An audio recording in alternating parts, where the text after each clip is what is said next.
गीता में अर्जुन को स्वयं भगवान कह रहे हैं कि उस परमेश्वर की शरण में जा, उसके लिए उन संतों के पास जा जो तत्वदर्शी हो।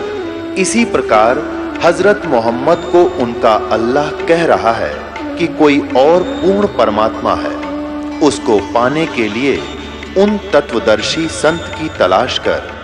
वो प्रभु कौन है, ये जानने के लिए कृपया अवश्य सुनिए जगत गुरु तत्वदर्शी संत रामपाल जी महाराज के अमृत वचन। बहुत सुंदर, दूर दूर। तो ये दोनों दुर्गा और ये काल ब्रह्म जब रजोगुण प्रधान क्षेत्र में रहते हैं तो उनके संयोग से, पति पत्नी व्यवहार से जो पुत्र उत्पन्न होता है, तो वहाँ रहते हुए जैसा उनका स्वभाव रहेगा वैसा ही बच्चे का स्वभाव बनेगा। तो वो रजोगुण युक्त बन जाता, उसका नाम ब्रह्मा रख देते। जब ये सतोगुण प्रधान में रहते हैं तो उसको बेहोश कर देते उस बालक को। जब वो थोड़ा सा जानने योग्य होने लगता है तुरंत बेहोश कर देते। फिर ये सतोगुण प्रधान क्षेत्र में चले जाते हैं और वहाँ इन दोनों के संयोग से जो पुत्र उत्पन्न होता है वो ऑटोमेटिकली सतोगुण युक्त हो जाता है, उसको भी बेहोश कर देते हैं और कोमा में प्रवेश जारी रखते हैं। ऐसे जब ये तमोगुण प्रधान क्षेत्र में होते हैं इनके संयोग से, और ये ऐसा ही रूप बना लेता है वहाँ पर जैसे सतोगुण प्रधान क्षेत्र में विष्णु जैसा, और रजोगुण प्रधान में ये कई मुंह बना लेता है ब्रह्मा जैसा, और तमोगुण प्रधान क्षेत्र में ये शिवजी जैसी वेशभूषा बनाकर रहता है। और उन दोनों के संयोग से जो पुत्र उत्पन्न होता है वो शिव तमोगुण युक्त हो जाता है। तो इन तीनों को बेहोश कर देते हैं। ब्रह्मा को कमल के फूल पर, विष्णु को शेष नाग की सैया पर, और कैलाश पर्वत पर इस शिव जी को। फिर इन तीनों को इकट्ठा कर देते हैं। फिर दुर्गा सामने आती है, ऊपर आकाश में खड़ी दिखाई देती है। तो दुर्गा कहती है कि पुत्रों तुम तीनों अपना अपना कार्य करो। ब्रह्मा जी जीव उत्पत्ति करेगा, विष्णु सतीथि और शंकर संहार करेगा। तब इन्होंने कहा कि कोई पृथ्वी दिखाई नहीं देती माता, हम कैसे सृष्टि स्थिति और संहार का कार्य करें। तब इस बात को सुनकर देवी मुस्कुराई। उसने इतने में आकाश से एक विमान आया, इन तीनों को विमान में बैठाया और कहा कि अब तुम्हें एक अद्भुत दृश्य दिखाती हूँ। अपनी शक्ति से आसमान में उस विमान को उड़ा दिया। अब इससे आज्ञा पढ़िए, स्वयं देखिएगा। हम यहाँ पढ़ रहे थे, वही रुद्र भी प्रकट हो गए। हम तीनों ने भगवती अध्याशक्ति के दर्शन हुए, दुर्गा के। उन्हें देखकर हम मनमुग्ध हो गया, उन्हें देखकर मनमुग्ध हो गया। हमने उनकी उत्तम स्तुति की। तब वे आदि शक्ति हम लोगों से कहने लगी। देवी ने कहा, ब्रह्मा विष्णु और महेश्वर, तुम भली भांति सावधान होकर अपने अपने कार्य में संलग्न हो जाओ। सृष्टि स्थिति और संहार ये तुम्हारे कार्य हैं।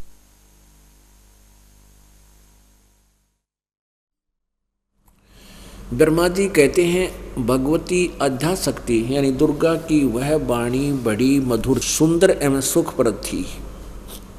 हमने वह स्पष्ट सुनी। हम लोगों ने उनसे कहा, माता हम किस प्रकार इन प्रजाओं के सर्जनकारी आदि कार्य में करने में सफल हों। विस्तृत भूमि का अभाव है, सभी स्थान जलमग्न है। हमारी बात सुनकर उन कल्याण स्वरूपिणी भगवती का मुखमंडल मुस्कान से भर गया। इतने में एक सुंदर विमान आकाश से उतर आया। तब उन देवी ने हमें आज्ञा दी, वे देवताओं निर्भीक होकर इच्छापूर्वक इस विमान में प्रवेश कर जाओ। ब्रह्मा विष्णु और रुद्र, आज मैं तुम्हें एक अद्भुत दृश्य दिखलाती हूँ। हमने भगवती की बात सुनकर उसे शिरोधार्य कर लिया। उस रतन जटित विमान पर चढ़कर हम लोग आराम से बैठ गए। हम तीनों देवताओं को उस पर बैठे देखकर देवी ने अपने सामर्थ्य से विमान को आकाश में उड़ा दिया।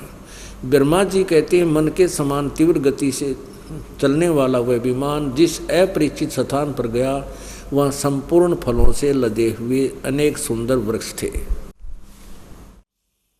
आगे एक अत्यंत सुंदर नगर था, दिखाई पड़ा। अद्भुत चार द्वारी उस नगर की छवि बढ़ा रही थी। उसमें बहुत ऊंचे ऊंचे महल थे। उचित स्थान पर यज्ञशाला बनी थी। अक्षण भर बाद वह एक दूसरे सुंदर प्रदेश में जा पहुंचा। वहां हमने देखा अनुपम नंदन वन था। पारिजात की सघन छाया के नीचे सुरभि गौ बैठी थी। पास में ही ऐरावत हाथी विराजमान था। सैकड़ों अप्सराएं, यक्ष, गंधर्व और विद्याधर उस पारिजात के उपवन में गाते एवं विहार करते थे, नाचते गाते बकवाद कर रहे थे। देखा तो वही महाभाग इंद्र भी थे। उनके समीप उनकी प्राण प्रिय सची विद्यमान थी। उस स्वर्ग के दृश्य को देखकर हम आश्चर्यचकित हो गए। इतने में हमारा विमान तेजी से चल पड़ा और दिव्य धाम ब्रह्मलोक में जा पहुंचा। ये पहुंच गया ब्रह्मलोक में। वहाँ युगकाल 3 रूप धारण करे बैठा है। संपूर्ण देवता उस नगर के सामने मस्तक झुकाया करते थे। वहाँ एक दूसरे ब्रह्मा विराजमान थे। ओह, उन्हें देखकर भगवान शंकर और विष्णु को बड़ा आश्चर्य हुआ। सभा लगी थी। भगवान शंकर और विष्णु ने मुझसे पूछा, ब्रह्मा से, चतुरानन, ये अविनाशी ब्रह्मा कौन है? मैंने उत्तर दिया, मुझे कुछ पता नहीं। सृष्टि के अधिष्ठाता ये कौन है? भगवान मैं कौन हूँ? ये कौन है? हमारा क्या उद्देश्य है? इस उलझन में मेरा मन चक्कर काट रहा है। इतने में मन के समान तीव्रगामी वह विमान वहाँ से चल पड़ा और कैलाश के सुरम्य शिखर पर जा पहुँचा। वहाँ ये काल शिव रूप में बैठा था। वहाँ विमान के पहुँचते ही एक भव्य भवन से त्रिनेत्रधारी भगवान शंकर निकले। वे नंदी वृषभ पर बैठे थे। उनके 5 मुख थे और 10 भुजाएं थी। मस्तक पर चंद्रमा सुशोभित हो रहा था। अक्षण भर के बाद वही विमान उस शिखर से भी पवन के समान तेज चाल से उड़ा और बैकुंठ लोक में पहुंच गया। आगे चल के इस विकाल ने दूसरा रूप विष्णु का बना लिया। महाविष्णु और दुर्गा लक्ष्मी रूप में विराजमान होगी। वहाँ भगवती लक्ष्मी का विलास भवन था। बेटा नारद, वहाँ मैंने जो संपत्ति देखी उसका वर्णन करना मेरे लिए असंभव है। उस उत्तम पुरी को देखकर विष्णु का मन आश्चर्य के समुद्र में गोते खाने लगा। वहाँ कमल लोचन श्रीहरि विराजमान थे। अलसी के फूल के समान उनके श्री विग्रह की कांति थी। पीतांबर पहने थे, 4 भुजाएं थी। पक्षीराज गरुड़ पर विराजमान थे। दिव्य आभूषण उनकी शोभा बढ़ा रहे थे। प्राण प्रिय लक्ष्मी जी चंवर ढुला रही थी। उन सनातन श्रीहरि की झांकी देखकर हम सभी भौचक्के से रह गए।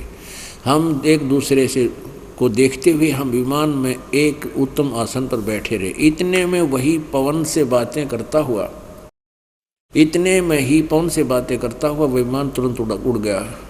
आगे अमृत के समान एक मीठे जल वाला समुद्र था। उसका जल बड़ा ही मधुर था। वहीं एक मनोहर द्वीप था। उसी द्वीप में एक मंगल में मनोहर पलंग बिछा था।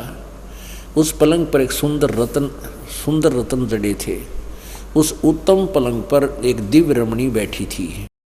वे ऐसी प्रभावपूर्ण देवी थी मानो करोड़ों बिजलियां एक साथ चमक रही थी। अत्यंत सुंदर मुख था, लाल लाल दांत थे। करोड़ों लक्ष्मियों से भी अधिक वह सुंदर थी। उन्हें देखकर हम सभी महान आश्चर्य में पड़ गए। कुछ समय तक हम वहीं ठहरे रहे। आपस में कहने लगे, यह सुंदरी कौन है और इसका क्या नाम है? हम इसके विषय में बिल्कुल अनभिज्ञ हैं। इसके हजारों नेत्र, हजारों हाथ, हजारों मुख आदि आदि। ये कोई अप्सरा है, न कोई अप्सरा है, न कोई गंधर्व कन्या एवं देव कन्या ही। नारद यों संदेहग्रस्त होकर हम लोग वहाँ रुके रहे। तो भगवान विष्णु ने उन चारों साहिनी भगवती को देखकर विवेक पूर्वक निश्चय कर लिया कि वे भगवती जगदम्बिका हैं। तब उन्होंने कहा कि ये भगवती हम सभी की आदि कारण है, यानी अपनी माता है। महाविद्या महामा इन्हीं के नाम है। वे पूर्ण प्रकृति हैं। आगे देखना। अब क्या किया इस दुर्गा ने? काल के आदेश से इन तीनों बच्चों को विमान में बैठाकर ऊपर का नज़ारा दिखा दिया। कदे तो मांडी पाक जाओ कल न कि हम सर्वेश्वर हैं, तुम्हारी फड़क काट दी। लेकिन फिर भी भूल लाग जाती है। अब क्या किया कि ये वहाँ दुर्गा के लोक में गए। विष्णु जी को पिछले अपने बचपन की झलक दिखा दी, क्योंकि हमारी सारी जो जितना भी हमारी क्रिया, कितने जन्म के जीवन है, कोई हम कार्य किए, सारे हमारे अंदर कोड वर्डों में हमारे अंतःकरण के अंदर फीड हैं। तो विष्णु जी का वो रिमोट से दुर्गा ने अपनी बैकग्राउंड दिखा दी। जब ये छोटा सा बालक था, वट वृक्ष पे एक पालना गाल रखा था, एक झूल, और उस पालने में विष्णु जी बालक रूप जो बचपन में था अंगूठे चूस रहा था। अब देखिएगा, ये 120 पृष्ठ पर आ गई हम देवी भागवत के। अब विष्णु जी की जो पिछली यादगार ताज़ा कर दी, सचेत कर दिया, पिछला रिमोट ऑन कर दिया, बैकग्राउंड दिखाई, तो वो कहने लगा ये वे ही दिवांगना हैं जिनके प्रलय वर्ण में मुझे दर्शन हुए थे। उस समय मैं बालक रूप में था, मुझे पालने पर ये झुला रही थी, वट वृक्ष के पत्थर पर एक सुदृढ़ सैया बिछी थी, उस पर लेटकर मैं अब पैर के अंगूठे को अपने कमल जैसे मुख में लेकर चूस रहा था। इन्हें देखकर मुझे पहले की बात याद आ गई, ये हम सबकी जननी है। अब देखना कितनी गहन बात है इसके अंदर। भगवान विष्णु बोले प्रकृति देवी को नमस्कार है, भगवती विधात्री को निरंतर नमस्कार है। आगे देखो 122 पृष्ठ पर हम पढ़ रहे हैं। माता, जब मैं शंकर और ब्रह्मा भी तुम्हारे अचिंत प्रभाव से अपरिचित है, तब दूसरा कौन है जो उसे जान सके। तुम्हारे बनाए हुए जितने भी भवन हैं, तुम्हें वह तुम्हारे इस शक्ति संपन्न नख दर्पण में हमें इनकी झलक मिली है। देवी, हमने इस लोक में दूसरे ब्रह्मा विष्णु महेश शंकर देखे, ये अपने सट्टे मारे फिर। आगे देखो, अब विष्णु जी वही स्तुति करते हुए यहाँ आ जाते हैं कि बालक रूप भी देखा और कहते हैं तुम शुद्ध स्वरूपा हो, ये संसार तुम्ही से उद्भासित हो रहा है। मैं ब्रह्मा और शंकर हम सभी तुम्हारी कृपा से विद्यमान हैं। हमारा आविर्भाव मन जन्म और तिरोभाव मन मृत्यु हुआ करता है। केवल तुम ही नित्य हो, जगत जननी हो, प्रकृति और सनातनी देवी हो। यानी तुम हमारी जन्म माता हो, हमारा जन्म और मृत्यु होता है, हम अविनाशी नहीं हैं। भगवान शंकर बोले, देवी यदि महाभाग विष्णु तुम्ही से उत्पन्न हुए हैं, प्रकट हुए हैं, तो उनके बाद उत्पन्न होने वाले ब्रह्मा भी तुम्हारे ही बालक हुए। फिर मैं तमोगुणी लीला करने वाला शंकर क्या तुम्हारी संतान नहीं हुआ? अर्थात मुझे भी उत्पन्न करने वाली तुम ही हो। शिवे, संपूर्ण संसार की सृष्टि करने में तुम बड़ी चतुर हो। ओहो, इस संसार की सृष्टि, स्थिति और संहार करने में तुम्हारे गुण सदा समर्थ हैं। उन्हीं तीनों गुणों से उत्पन्न हम ब्रह्मा विष्णु और शंकर एवं शंकर नियमानुसार कार्य में तत्पर है। अपने आत्माओं, परमात्मा क्या कहा करते थे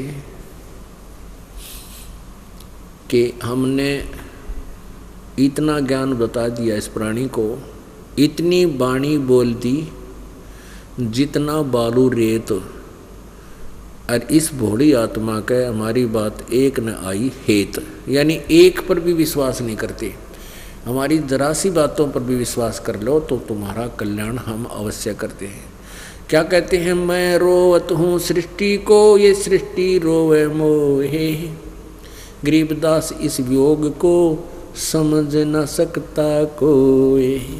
परमात्मा कहते हैं कि ये आत्माएं तो मुझे ढूंढ रही हैं कि हे भगवान हमें मिल जाए, हमें सुख मिले, हमारा कष्ट दूर हो, और मैं तुम्हारे पीछे पीछे फिर रहा हूँ कि मैं परमात्मा हूँ और तुम मुझे भगवान नहीं मानते। क्योंकि हमारी अज्ञान सोच, इन अज्ञानी ऋषियों ने, महर्षियों ने इतनी अज्ञानी बना दिया हमारे को कि हम परमात्मा की परिभाषा से कति अपरिचित कर दिए। सभी कहते हैं भगवान निराकार है, निराकार है, वो दिखाई नहीं देता। मेडिटेशन लावें, मेडिटेशन करते हैं, क्या कर रहे हो? भगवान प्राप्ति का प्रयत्न कर रहे हैं। और थोड़ा गजब हो, जब भगवान निराकार बताओ और फिर उसको ढूंढने के लिए तुम प्रयत्न कर रहे हो, कोई साधना कर रहे हो। जैसे शेख फरीद जी 12 वर्ष तक कुएं में लटके, पैर ऊपर न बांध कर वृक्ष के टहनी कर, जो नीचे कुएं में चले जाते थे गहरे, और वहाँ उल्टा लटक कर भक्ति करते थे। जब उसने देखा कि भगवान मिला नहीं, 12 वर्ष साधना कर ली, अस्थि पिंडर रह गया, कौवे आगे उसके आँख काटने के लिए, और शरीर पर मांस रहा कोई नहीं।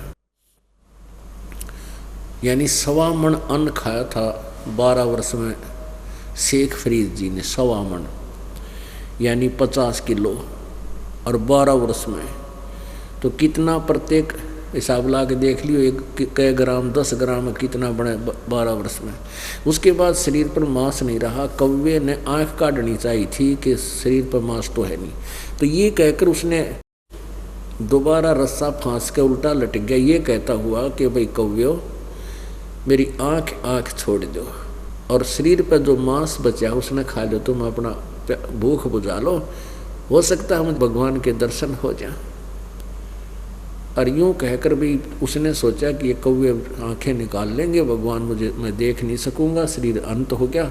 और कौवें से बचने के लिए वो फिर लटक गया नीचे रस्से के साथ। तो वहाँ बुरी तरह फूट फूट कर रोने लगा कि हे प्रभु, शरीर अंत होने को आ गया, तेरे दर्शन हुए नहीं। परमेश्वर पूर्ण ब्रह्म जो सबका मालिक है, कबीर जी सतलोक से आए और उस रस्से को पकड़कर बाहर खींचने लगे। अब शेख फरीद जी ने सोचा कोई शरारती आदमी है और तेरे साथ मजाक कर रहा है। कहने लगा भाई, शेख फरीद कहने लगा, ए भाई मुझे छोड़ दे, मेरे साथ मजाक मत कर, मैं अपना काम कर रहा, तू अपना काम कर। परमेश्वर ने कहा कि क्या काम कर रहे हो? कि मैं परमात्मा के दर्शनार्थ साधना कर रहा हूँ। तो भगवान ने कहा कि मैं हूँ वो परमात्मा, मैं ये खड़ा, मैं भगवान हूँ, मैं अल्लाह अकबर हूँ, मैं पूर्ण ब्रह्म हूँ।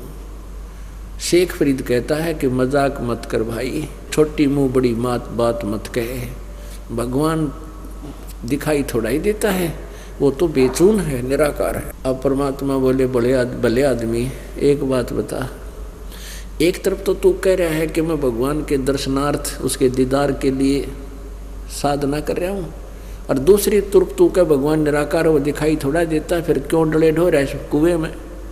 कहते इतनी बात सुनते ही उसकी बुद्धि के सारे नट सीधे हो गए, वो उल्टे फिट करा के तो सीधे हो गए। और तेरा गजब हो, ये सचमुच एक तरफ तो कह रहा हूँ भगवान निराकार है, फिर उसके दीदार के लिए, दर्शन के लिए डले ढो रहा हूँ।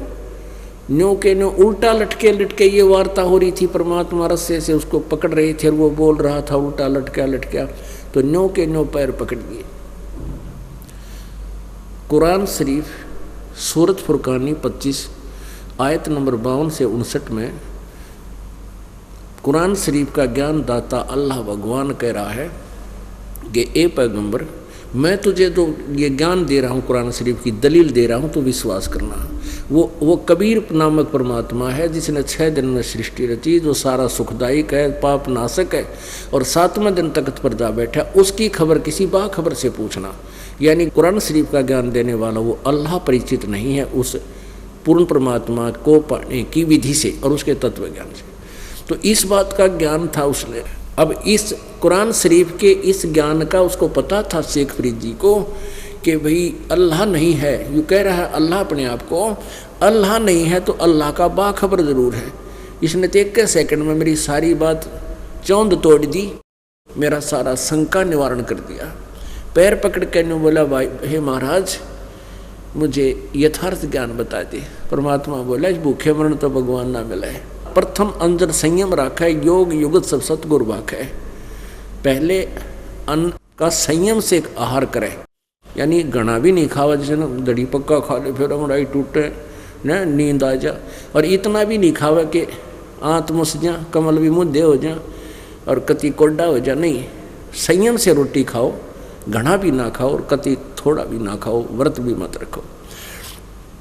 और फिर उसको धीरे धीरे कहा कि तुम आहार करना शुरू कर। पहले फल फल खिलाए, जूस पिलाए, फिर वो ठीक होया। फिर अपने कुछ दिन अलग रखा कि मैं भी संत हूँ। फिर उनको नाम दिया जब वो मोक्ष अधिकारी हुआ। तो हमारी बुद्धि भ्रष्ट कर रखी है इन अज्ञानियों ने। अब किसी भी हिंदू भक्त के साधक ने पूछ लो क्या तू क्या करता है, कि मैं सुबह 2 घंटे समाधि लगाता हूँ। किस लिए? कि भगवान को देखने के लिए। भगवान कैसा है? कि वो तो निराकार है, दिखाई थोड़ा देता। और विष्णु जी का उपासक, विष्णु जी की साकार मूर्ति। और फिर उसने पूछा भगवान कैसा है? कि वो दिखाई थोड़ा देता है, उसका तो प्रकाश ही प्रकाश दिखाई देता। तो हम सारे न्यूनता रखें। परमात्मा सह शरीर है, उसका नाम कबीर है, और हमारे जैसा हमरे ही होनिहार है, हमारा सृजनहार, जिन महापुरुषों ने परमात्मा को देखा। तो वो भगवान स्वयं यहाँ आते हैं। ऋग्वेद मंडल नंबर 9 सूक्त नंबर 86 और मंत्र नंबर 26-27, और ऋग्वेद मंडल नंबर 9 सूक्त नंबर 82 मंत्र 1, 2, 3, ऋग्वेद मंडल नंबर 9 सूक्त नंबर 96 मंत्र 16 से लेकर 20 तक, और भी बहुत जगह। ऋग्वेद मंडल नंबर 9 सूक्त नंबर 20 का मंत्र नंबर 1 में कि वो कबीर देव परमात्मा ज्ञान देने के उद्देश्य से सतलोक से अपने निज धाम से चलकर वो ऊपर के मुक्ति धाम में 3रे स्थान पर रहता है। वहाँ से चलकर नीचे आता है। वो कबीर वाणी द्वारा ऊंचे ऊंचे स्वर में बोलकर अपने यथार्थ ज्ञान को स्वयं ही ठीक ठीक बताता है। तो परमात्मा भी कहते हैं चारों युग में हम पुकारे संत को कहा, चारों युग में संत पुकारे को कहा, हम हेल रे हीरे माणिक मोती बरसे ये जग चुगता ढेल रे। हम तो इतना सुंदर ज्ञान देते हैं, हम तो इतना उत्तम ज्ञान देते हैं कि तुम्हारा मोक्ष भी होगा और यहाँ भी सुख मिलेगा। इस संसार में रहोगे तब तक आपकी आपदाएं भी टलेंगी और आपके आने वाले कर्म का दंड भी खत्म होगा और यहाँ से पूर्ण मोक्ष होगा। और हमारी इस बात ने कोई नहीं मानता है। और फिर ये डले डोवे, जैसे आपको बताया कि कावड़ लेने जाते हैं,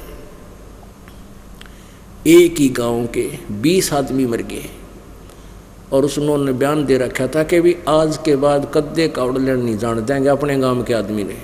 और जो गए हुए थे वो भी वापस बुला लिए, उल्टे आ जाओ हो रही से कावड़ देख लिया। ये भगवान शंकर अपने आत्मा, ये भगवान शंकर का दोष नहीं, ये दोष है इन अनाड़ियों का जिन्होंने ये गलत साधना बता दी। और इस मन की आदत है कि इसने कोई अच्छी बात बतावा कति नहीं माना, बकवाद का नीनो कति सपीड़ तन चाल पड़े। यह आत्मा भी रोती है, क्या कहती है? मैं तो दे दी है बालम बैरेनु, मैं तो दे दी है बालम बैरेनु, मैं तो दे दी है बालम बैरेनु, मैं तो दे दी है बालम बैरेनु, मैं तो दे दी है बालम बैरेनु। अब क्या बताते हैं कि आत्मा रोती है, कहती है हे भगवान मेरे को तो इस मन रूपी बहरे पति के साथ इस काल ने जोड़ दिया, इस बहरे काल के साथ मुझे जोड़ दिया। अब जैसे आप अपने साथी बहन भाई या किसी मित्र को बोलते हो कि भाई आजा सत्संग में चलेंगे, और वहाँ सतलोक आश्रम बरवाड़ा जिला हिसार के अंदर अमृत वर्षा होती है, तुम ज्ञान सुनो एक पे। तो उन्होंने कहा टाइम को ना भाई, टाइम को ना, फिर देखेंगे। अच्छा, फिर थोड़ी सी देर में कोई चर्चा करता है, वैसे ही 2 भक्त कोई व्यक्ति खड़ा हुआ बोल रहा होता है कि वहाँ कंपटीशन हो रहा है। हरियाणा में एक कंपटीशन की बीमारी चली थी कुछ दिन पहले, 5-4 बच्चे इकट्ठे होकर रागनी गाया करते थे अभद्र और पूरी बकवादों के साथ। तो वहाँ कई पार्टियाँ उनके साथ उनके साजंदे सुरीली आवाज़ में रागनी गाया करते, यानी गाने बजाने करते थे, तो उसको कंपटीशन बोलते थे। तो कोई जिक्र कर रहा था आपस में, वैसे स्वाभाविक कह रहे थे अरे वहाँ कंपटीशन सुना है आ रहा है फलाने गांव में, उनके गांव से 10 किलोमीटर दूर। तो वो जो व्यक्ति सत्संग में आने से नाटे था, टाइम नहीं है, वो उनकी स्वाभाविक बात सुनकर उनके पास पहुंच गया। अरे कहाँ आ रहा उस कंपटीशन बताइए मैंने। कितसी है, कौन कौन आवेंगे वह गाड़िए, और फट सुन के और छोड़ सारा काम, सारी रात पैदल चलकर वहाँ पहुँच जाएगा, और वह सारी रात बैठा रहा रेत में, जहाँ गधे बैठा करे उसमें बैठेंगे तल धरती में हैं, और उन्हें बूंदी बूंदी बकवाद सुनेंगे, दांदरे काटे जाओ, वाह भाई वाह कमाल कर दिया, के टट्टू कमाल कर दिया, ये बकवाद कितने सुन ले। तो इस मन की आदत है, इसने अच्छे काम का नहीं कहा जब तक इसको समय नहीं, और बकवाद में ला दे कति खुश होकर और उसी में लग जाए। आप कोई साधना कर रहे हो और उस साधना को मना कर दें कि ये ना करो, ये शास्त्र विरुद्ध है, तो कति नहीं माना यो मन। और कोई मान लीजिए साल असर जाता है, जैसे दास पहले डले डोया करता, हनुमान जी की पूजा करता था, या राजस्थान के अंदर एक चुरू जिला के अंदर सालासर एक गाँव है, उसमें हनुमान जी का एक मंदिर है, वहाँ काफ़ी लोग जाते थे। दास भी सुनी सुना किसी से चला गया, तो उस जैसे सालासर कोई जाता है तो उसने कोई कह दे बालाजी में तो भाई कमाल है, वो बालाजी भी जान लग जाएगा।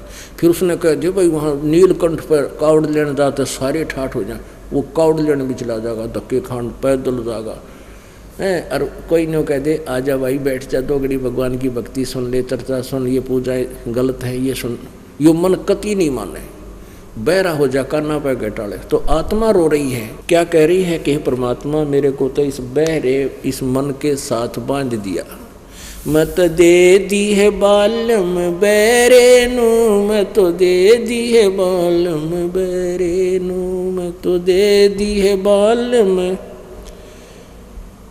दे दी है बालम बहरे नू। संसारी दी गल्ला चिन्ह ना बूझे शब्द जो गहरे नू, संसारी दी गल्ला चिन्ह ना बूझे शब्द जो गहरे नू, ये मुर्दों सेती प्रीत लगावे ना जाने सतगुरु मेरे नू, ये मुर्दों सेती प्रीत लगावे न जाने सतगुरु मेरे नू, मैं तो दे दी है बालम बहरे नू, मैं तो दे दी है बालम बहरे नू।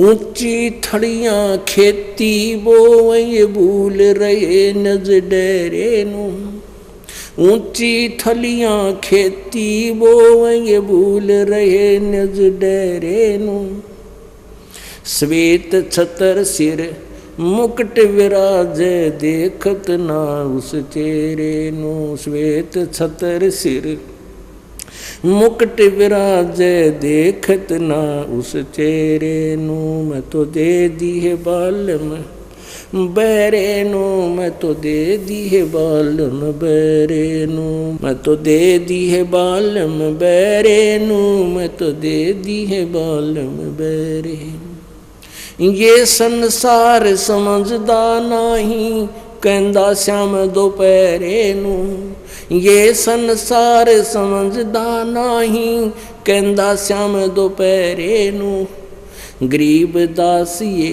वक्त जाते है रोओगे इस पैरे नू, गरीब दासिए वक्त जाते है रोओगे इस पैरे नू, मैं तो दे दी है बालम बहरे नू, मैं तो दे दी है बालम बहरे नू, मैं तो दे दी है बालम बहरे नू, मैं तो दे दी है बालम बहरे नू।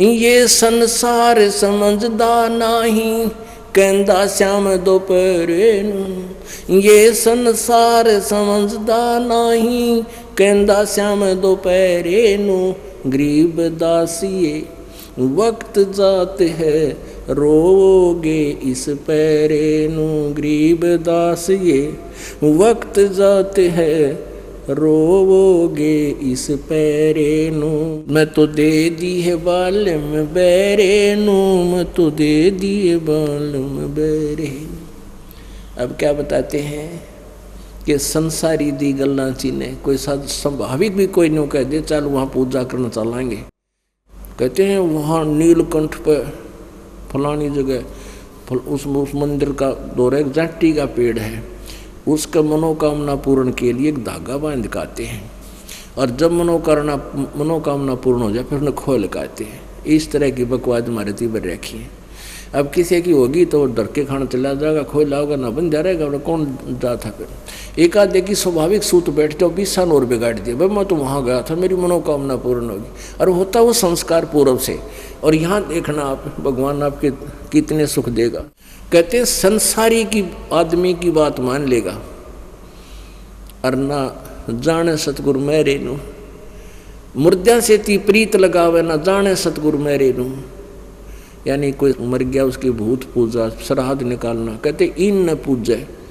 कोई संत मर गया उसकी यादगार बना दी, वहाँ धक्के खाओ माथा टेके महाराज मेरी सुनिए, उसमें कुत्ते मुँह तो महाराज बैठे उड़े। तो कहते हैं मुर्दों से ती तयू यारी जोड़े, मित्रता कर रहा है, और ना जाने सतगुरु मेरे नू। यानी जो सारी ज्ञान दे, साक्षात बोल रहे, ज्ञान सुनावे, उसने उस संत के पास ना जाता। फिर क्या बताते हैं कि ऊंची थलियां खेती वो में भूल रहे निज डेरे नो। ऊंचे ऊंचे स्थान जो होते हैं उन पर पहले वर्षा होती थी, उस पर आधारित थे।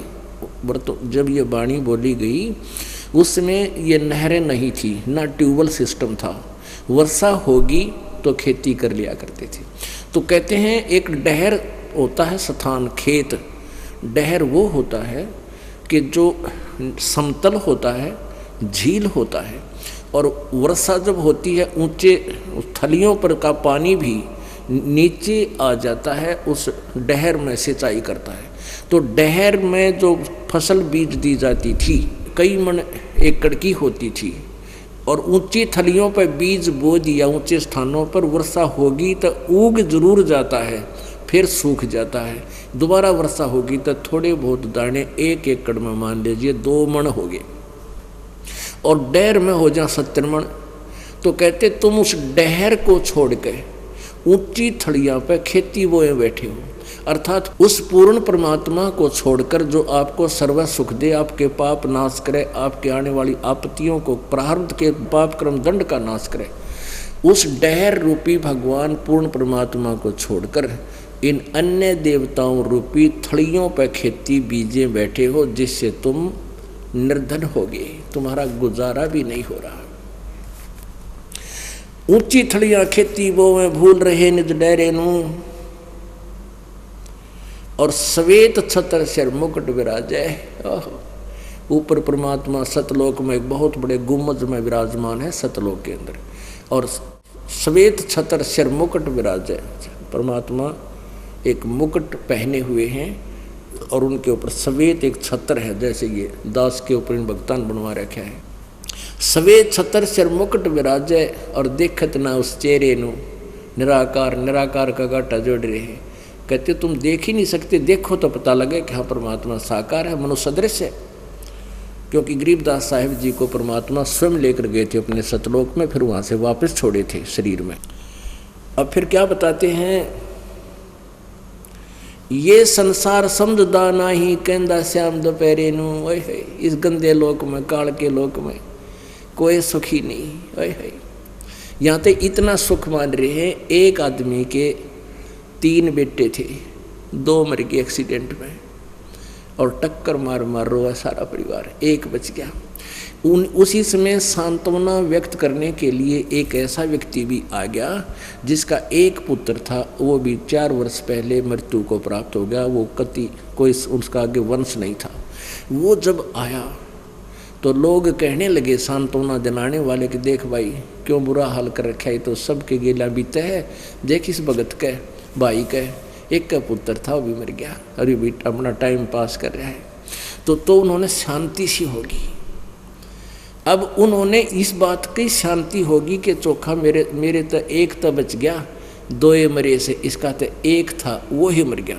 तो हम इस दृष्टिकोण से, इस तुलनात्मक तरीके से अपने आप को सुखी मान रहे हैं। ना 2 बेटे मर जाए माँ बाप सुखी हो सकता, सारी उम्र का दुख हो गया। तो क्या बताते हैं, किसी की टांग कट रही है, किसी की आंख फूट रही है, किसी कैंसर हो रही है, किसी दोनों टांग कट गई है, कोई किसी चीज़ से दुखी या हाहाकार मच रहा है। पर इन तीनों गुणों के द्वारा इतने प्रभावित है, इसी में कहते हैं श्याम ने गुट्टी ला ली, 10 मान ले 1-2 वर्ष कोई आपत्ति ना आई तो भूल गया सारे, और फिर वही बकवाद। तो परमात्मा क्या बताते हैं, इन ताप की तो इसी स्थिति हो रही है। जैसे कोई शराब पिए पड़ा जून के महीने में हरियाणा राजस्थान के एक क्षेत्र में, और बाहर पड़ा कति रास्ते में रेत में पड़ा, पसीने आ रहे, उसका बुरा हाल, मुंह में झाग आ रहे, और उसको कोई उठाता है कि चल भाई तुझे उठा करके छाया में लिटा देता हूँ, खड़ा हो ले, बहुत पसीने आए हैं। वो कहता छोड़ दे, मौज आ रही है, क्यों ने बेरा कौन तो कित पड़ा है पी के उड़ंगे ने। तो ऐसे हम आज इस झूठे सुख को इस काल के लोक में श्याम ने गुट्टी लाड़ न पाएगी। एक छोटी सी कार होगी, को मौज हो रही है, और वह कार कित एक्सीडेंट हो जाए, सारी मौज खत्म। अब कहते हैं जैसे ये संसार समझदा नहीं कहंदा श्याम दोपहरे नू, दोपहर को कहते हैं श्याम यानी ठंडा है। श्याम में ठंड हो जाती है ना गर्मियों में थोड़ी सी, कहते हैं शिखर दोपहर में, दोपहर शिखर में सूर्य होती है, उस समय को ये नो कहे हैं कि श्याम है इस नशे में। कबीर ये माया अटपटी सब गट आनड़ी, और किस किस न समझाऊं या कुआ भांग पड़ी। अब जैसे कोई व्यक्ति कचहरियों में जाता है और कचहरियों में दूसरा उसका रिश्तेदार आ जाता है, रिलेटिव, एंड से करते हैं, और क्या हाल है, अगमौज हो रही है, वो भी नुगा अच्छा और ठीक है अगमौज हो रही है। कचहरिया मर मौज का कौन सा मेल, दोनों माँ दुखी, और फिर भी नुका मौज हो रही है। तो कहने का भाव ये है कि ये संसार समझदा नहीं कहंदा श्याम दोपहरे में, इसे महाकष्ट को भी ये मौज गिने बैठा है। और गरीब दास ये वक्त जाते है, रोओगे इस पैरे नू, ये मनुष्य जीवन और ये दास तत्वदर्शी संत परमात्मा ने भेज दिया। और ये अमर मंत्र अगर लेकर भक्ति नहीं करी, कहते रोग इस समय को जैसे कुत्ता रोया करे ऊपर न मुँह करके। बोलो सतगुरुदेव।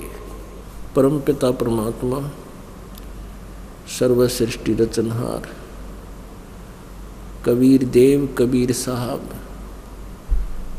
जिसे अल्लाहु अकबर अल्लाह कबीर भी वो कहा जाता है, ये वो पूर्ण परमात्मा है जिन्होंने सर्व सृष्टि की रचना की, अपने ही वचन से सब ब्रह्मांडों की रचना की, और अपने ही शब्द शक्ति से हम सब प्राणियों की उत्पत्ति सत्यलोक में की थी। फिर हम अपनी नालायकी के कारण, अपनी गलती के कारण इस काल के जाल में फंस गए हैं। हम काल के जाल में कैसे फंस गए? सबसे पहले हमें इस बात का ज्ञान होना चाहिए। पुण्यात्माओं, कोई सौभाग्य है आपका, आपके युगों युगों के पुण्य आपके साथ हैं। आप कभी ना कभी परमेश्वर कबीर जी की शरण में रहे हैं, जिस समय परमात्मा यथार्थ ज्ञान प्रचार करने के लिए स्वयं अपने धाम से चल कर आते हैं।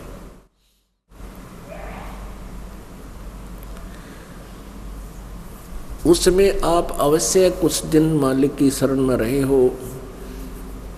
हमें तत्व ज्ञान ना होने से हम परमात्मा से विमुख शिखर हो जाते हैं।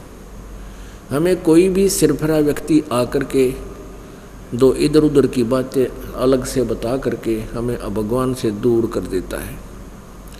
फिर वो कुछ समय के जो हमारी पुण्य होते हैं, जो परमात्मा की शरण में रह करके हमने जो साधनाएं की होती है सत्य मंत्र की, वो कमाई हमारी अत्यधिक हो जाती है।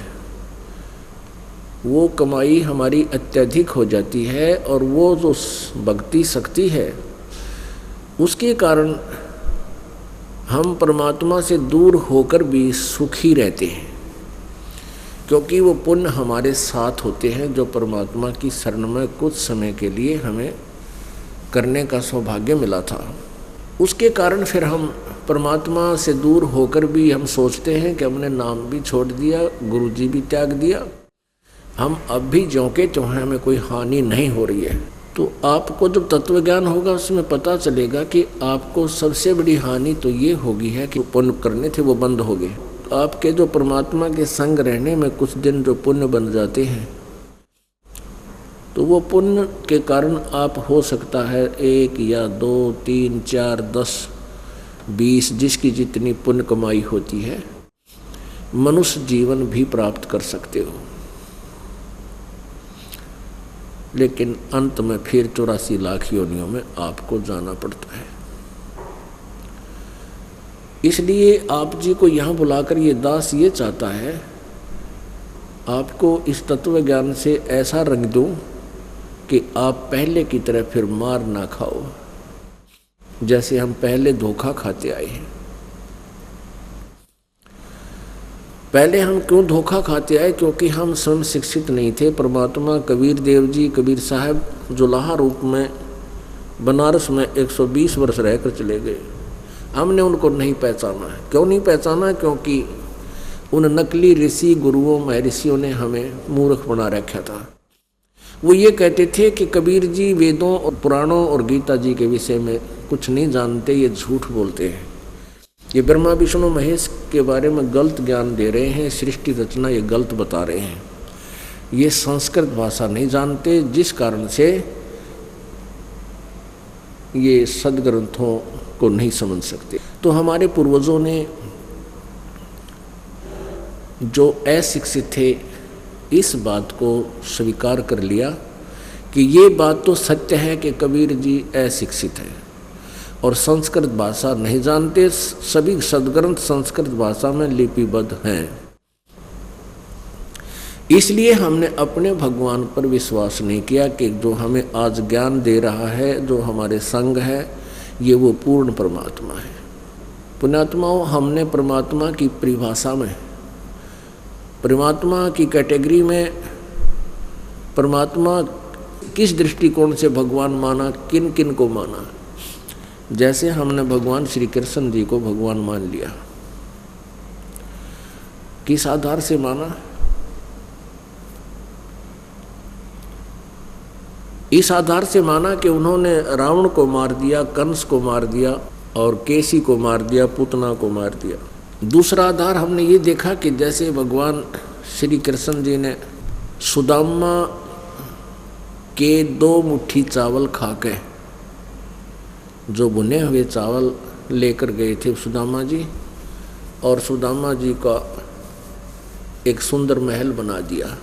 इसलिए हमने श्री कृष्ण जी को भगवान मान लिया। और दूसरा हमने ये पॉइंट लिया कि श्री कृष्ण जी ने मोरध्वज राजा के पुत्र ताम्रध्वज को आरे से चिरवा के, यानी वो मृत्यु को प्राप्त हो गया था, आरे से बीचों बीच उसको 2 फाड़ कर दिया गया था, वो मर गया था लड़का, और भगवान श्री कृष्ण जी ने उसको पुनः जीवित कर दिया था। तो हमने इस आधार से श्री कृष्ण उर्फ विष्णु जी को समर्थ शक्ति मान लिया कि ये परमात्मा ही पड़े हैं, ये परमात्मा हैं, ये सर्वशक्तिमान है। और दूसरा लोकाधार से, दंत कथा के आधार से हमने इन अज्ञानियों से सुनकर हमारे कान बहरे हो गए कि ब्रह्मा विष्णु महेश के कोई माता पिता नहीं, ये अजरो अमर है, सर्वेश्वर है, महेश्वर है, यही सब ब्रह्मांडों के रचयिता है।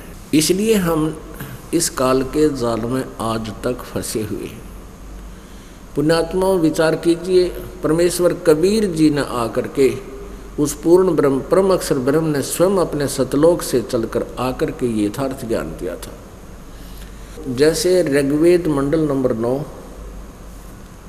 सूक्त नंबर 86 के श्लोक नंबर 26-27 में आपको प्रमाणित करेंगे, दिखाएंगे कि वो परमात्मा पूर्ण ब्रह्म अपने सतलोक से, अपने स्थान से चलकर आता है, जहाँ वो एक देश में रहता है।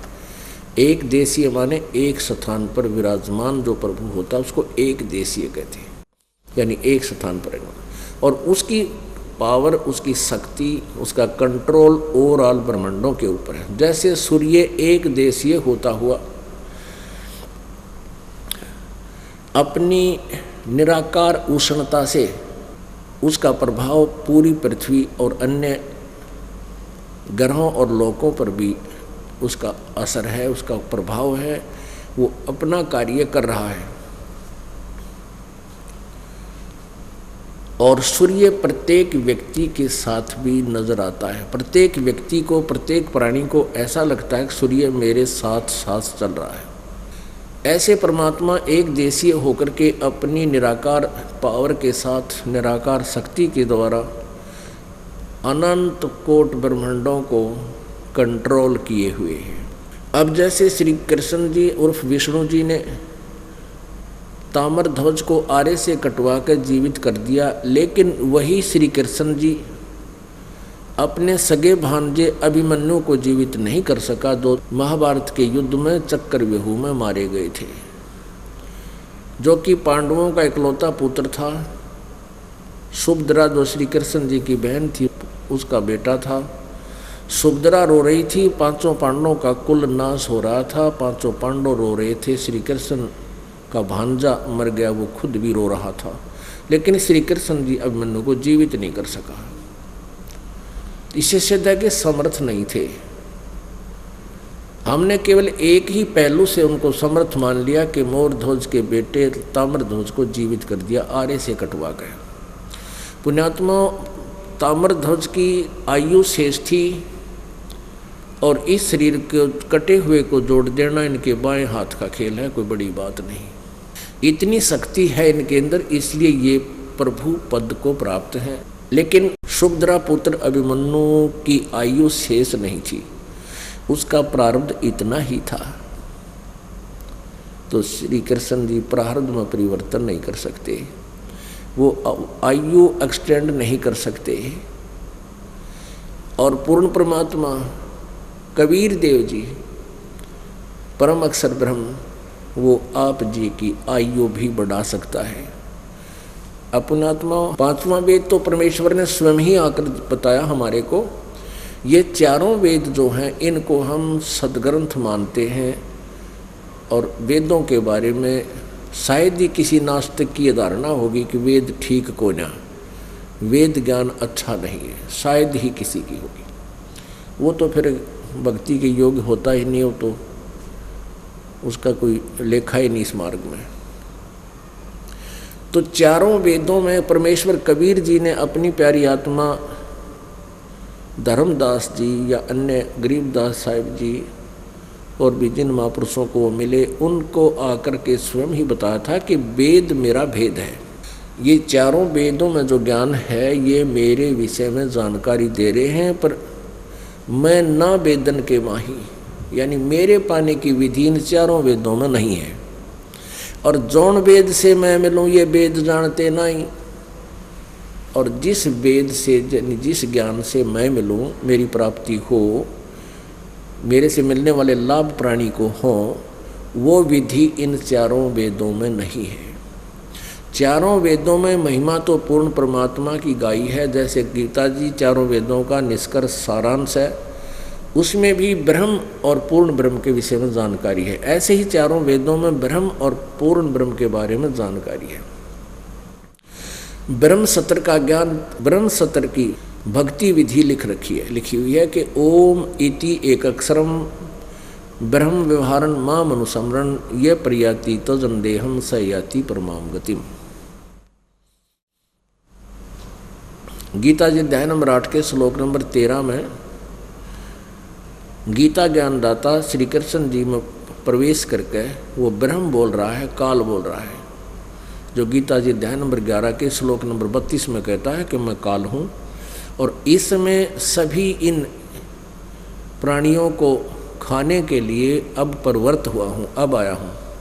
श्री कृष्ण जी तो पहले विद्यमान थे, श्री कृष्ण जी नहीं बोल रहे थे गीता। श्री कृष्ण जी में प्रवेश करके वो काल बोल रहा है, कह रहा है कि माम ब्रह्म, मुझ ब्रह्म का केवल एक ओम मंत्र है, एक ओम अक्षर है, और इसका जो अंतिम श्वास तक सिमरण करता हुआ शरीर छोड़कर जाता है, वो मेरे से मिलने वाले यानी ओम के नाम से जितना अमरता प्राप्त हो सकता है वो प्राप्त हो जाएगा।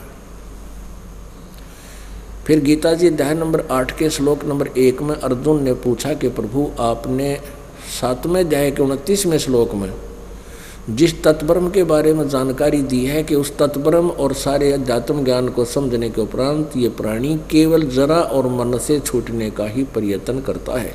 यानी यह संसार की कोई वस्तु की डिमांड नहीं करता, वो केवल बुढ़ापे वाले दुख से और मृत्यु के दुख से डरकर वो इनसे छुटकारा पाने के लिए ही कोशिश करता है।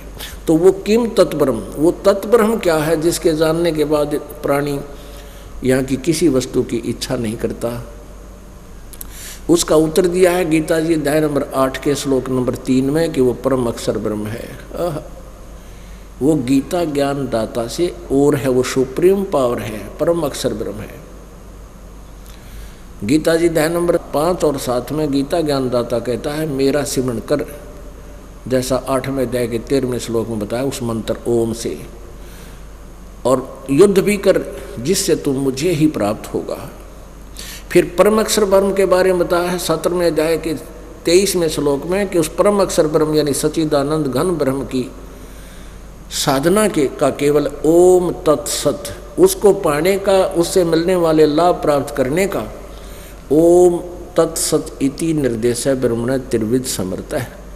वो सच्चिदानंद घन ब्रह्म की भक्ति का, साधना का केवल ओम तत्सत ये 3 मंत्र का जाप है। ये निर्देश है, नथिंग एल्स, यानी यही करना है और मंत्र कोई नहीं पूजा का।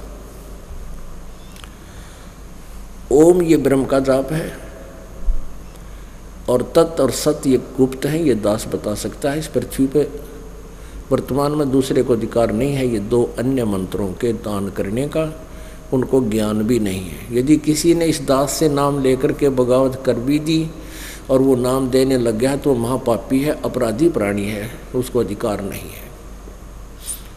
और वो डुप्लीकेट पासपोर्ट बना रहा है। तो तत्व जो है ये अक्षर ब्रह्म का है, अक्षर ब्रह्म, एक क्षर ब्रह्म, शुद्ध संस्कृत में या हिंदी में क्षर ब्रह्म, क्षर ब्रह्म। इसको सर ब्रह्म कहो, इसने सर पुरुष कहो, या इसको काल कहो, ज्योति निरंजन कहो, ये 21 ब्रह्मांड का स्वामी है। इसका ओम मंत्र है। और इन तीनों भगवानों की साधना से हम यहाँ से छूट पाएंगे, इन तीनों भगवानों के इस मजदूरी से। अब साधना तो एक मजदूरी होती है और पूजा अलग होती है। एक तो पूजा होती है, एक आदरणीय होते हैं, एक पूज्य होते हैं। आदर और पूजा में बहुत अंतर होता है। अब जो प्रसंग चल रहा है पहले इसको क्लियर करते हैं, उसके बाद आदर और पूजा के विषय में आपको बताएंगे। तो ओम मंत्र है, ये क्षर ब्रह्म का है, इस काल का है। और तत् ब्रह्म ये गुप्त है, ये दास बताएगा, उसका कोड वर्ड है ये, वो अक्षर ब्रह्म का है। और सत जो मंत्र है ये भी कोड वर्ड है, ये दास बताएगा, ये सांकेतिक है, वो परम अक्षर ब्रह्म का मंत्र है। तो ब्रह्म और परब्रह्म की तो हम मजदूरी करेंगे इस मंत्र की, जो सतनाम बनता है। ब्रह्म का ओम मंत्र और परब्रह्म का यानी अक्षर ब्रह्म का ये तत्व मंत्र जो ओरिजिनल मंत्र, इन दोनों का एक ग्रुप बनता है और ये दोनों मिलकर सतनाम कहलाते हैं। 2 अक्षर का ये सतनाम बन जाता है। तो इनकी सिमरण की विधि भिन्न भिन्न है, इकट्ठी नहीं होती।